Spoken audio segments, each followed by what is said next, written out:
भगवान के क्षीर सागर तत्व में जाते हैं। भगवान ने जो कहा ब्रह्मा जी ने सुना और देवताओं से कहा माताओं फिर से वही बात, इसका तो श्राप बड़ा सुना है, इसकी तो सुनी ये तो अपने गाँव की तो नहीं है,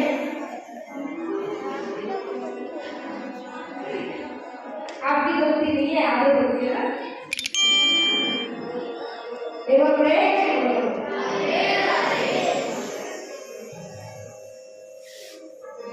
क्योंकि वो आगे जो करते हैं दूसरे को अपराधी में होता है लैंड होता है। भगवान विष्णु ने कहा कि धरती के वजन का मेरे को पता है, मैं यमवंश में वसुदेव की पत्नी देवकी के गर्भ से अवतार ग्रहण करूंगा और सभी देवता भी कृष्ण की लीला में सहायता के लिए यदुवंश में अवतार ग्रहण करेंगे। देव पाएंगे उनके देवताओं की पत्नियां हैं, वो भी कृष्ण में अवतार लेंगे। ब्रह्मा जी ने धरती को कहा कि भगवान जल्दी आने वाले हैं, तुम्हारा भार उतारने के लिए। धरती माता वहां से चली जाती है। मथुरा के राजा उग्रसेन महाराज जिनका बेटा कंस बड़ा ही पापी राजा था। कंस ने देखा मेरी चचेरी बहन की मां की क्यों हो गई। कंस की चचेरी बहन का नाम था चचेरी, समझते हो, चाचा की छोरी देवकी, कंस के चाचा की लड़की। कंस ने देवकी का विवाह वसुदेव जी के साथ तय कर दिया। विवाह होता है, विवाह के बाद विदाई होती है। विदाई के समय कंस ने जो रथ में बैठकर देवकी जा रही थी, तो रथ को हाँकने वाला जो होता है उससे कहा कि तुम हटो, मैं अपनी बहन का रथ स्वयं हाँकूंगा। जैसे ही कंस देवकी का रथ हाँकने लगता है, उसी समय आकाशवाणी होती है, हे दुष्ट कंस, तू जिस देवकी का रथ हाँक रहा है, उसी देवकी की आठवीं संतान तेरा भार होगी। जैसे ही आकाशवाणी सुनी, दुष्ट तो आई, तुरंत घोड़े की लगाम छोड़ी, म्यान से तलवार निकाली, देवकी के बाल पकड़ के मारने लगता है। पहले तो वसुदेव जी ने समझाया, तेरी बहन है, विवाह का समय है, स्त्री है, इसलिए तुम्हें हाथ उठाना शोभा नहीं देता।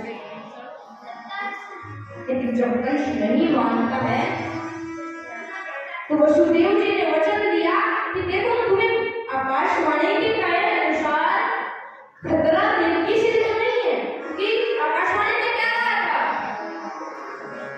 हाँ, देवकी की आठवीं संतान, खतरा देवकी से नहीं है कि इसकी संतान से है। मैं वचन देता हूँ, तुम्हें एक एक करके सारी संतान संभालनी। कंस को वसुदेव की संतानिकता पर भरोसा होगा। समय आने पर देवकी माता की कीर्तिमान नाम का पुत्र होता है। वसुदेव जी उस पुत्र को लाकर कंस को दे देते।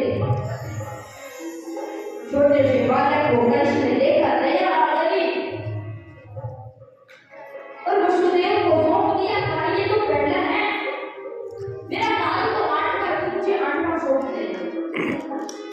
वसुदेव जी उस बेटे को लेके अपने महल जाते। भगवान की देवताओं की प्रेरणा से नारद जी आए, क्योंकि कंस ऐसे दया दिखाएगा तो भगवान जल्दी अवतार ले चले। नारद जी आए और हाथ में एक चक्राकार कमल का फूल, चक्राकार यानी गोल कमल का, कमल का फूल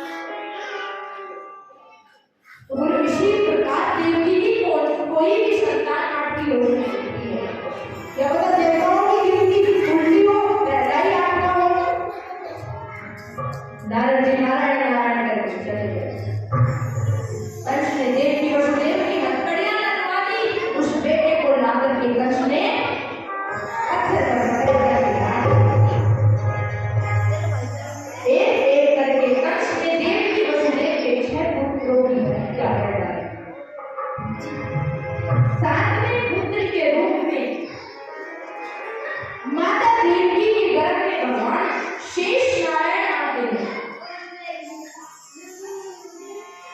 भगवान नारायण ने भगवान विष्णु ने योग माया को आदेश दिया कि तुम मेरा निर्माण करो। तुम देवकी के गर्भ को खींच करके उस देवकी की दूसरी पत्नी रोहिणी को कंस के डर से गोकुल में रखती है। तुम देवकी का गर्भ खींच के रोहिणी के गर्भ में डालो और मैं देवकी के आठवीं संतान के रूप में जन्म लूंगा और तुम गोकुल में नंद बाबा की पत्नी यशोदा के गर्भ से जन्म लेना। जन्म के बाद वसुदेव जी मुझे गोकुल छोड़ आएंगे और तुझे उठाकर मथुरा लाएंगे। कंस तेरे को मारने के लिए भटकेगा तो माया उसके कहां हाथ आएगी। तो मेरे को काम करते साल में 2 बार तेरी बड़ी धूमधाम से पूरा होगा। देवी की नवरात्रि करते ना साल में 2 बार। दुर्गा, भद्रकाली, वैष्णवी, चंडिका इत्यादि नामों से पूजा होगी। भगवान का आदेश मान के योग माया ने देवकी के गर्भ को खींच करके देवकी के साथ के गर्भ को खींचकर नंदी के गर्भ में डाल दिया। लोगों ने समझा कि बेचारी देवकी का गर्भ कंस के डर से नष्ट हो गया। उधर रोहिणी मां के गर्भ से भगवान राम जी प्रकट होते हैं। देवकी के 8वीं संतान के रूप में स्वयं प्रभु नारायण देवकी मां के गर्भ में आते हैं और उधर योग माया नंद जी की पत्नी यशोदा के गर्भ में आते हैं। जैसे ही 9 महीने पूरे होने वाले थे कि देवी देवता प्रकट होकर के भगवान की स्तुति करते, इसी तरह स्तुति करते हैं। देवताओं ने देवकी वसुदेव जी को कहा, आप घबराओ मत, कुछ ही दिन का मैं भगवान हूं। अब तो मैं भाग्यशाली हो, आपको भगवान की मां पिता बनने का भाग्य मिलेगा।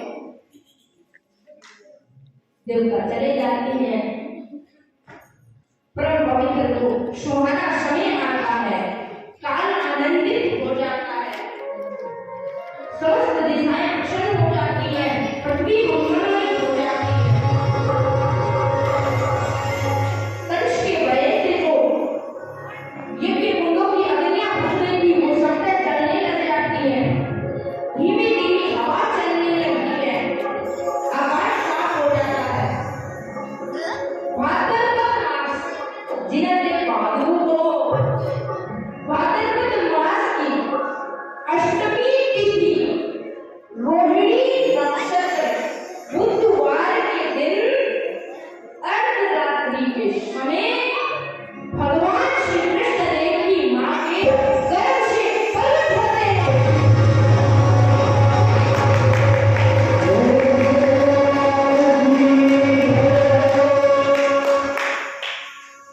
जैसे भगवान कृष्ण प्रकट हुए तो हुए नहीं,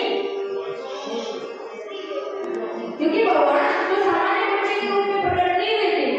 देवी वसुदेव ने देखा कि बड़ा अद्भुत बात है, क्योंकि भगवान 4 हाथ वाले, कोई भी बच्चा 4 हाथ वाला पैदा होता है क्या? है सामान्य बालक 2 हाथ वाला होता है। कोई भी बालक आंख खोल के प्रकट होता है, पैदा होता है नहीं। भगवान के 2 कमर जैसे हैं। कोई भी बालक कपड़े पहन के पैदा होता है क्या? नहीं होता है, पैदा होता है। भगवान पीला कपड़ा पहनेगा। कोई बालक ऐसा सूत्र लेके नहीं आता, भगवान तो चक्र गदा सब लेकर आए। इसीलिए कहा अद्भुत बालक। देवी वसुदेव ने दर्शन किया और कहा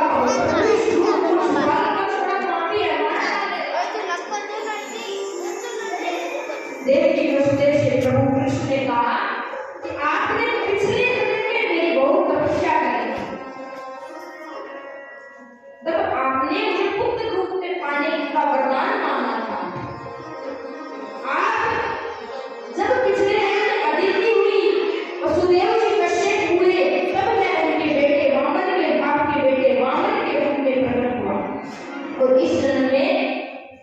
वसुदेव की और वसुदेव जी कृष्ण रूप में प्रकट हुआ।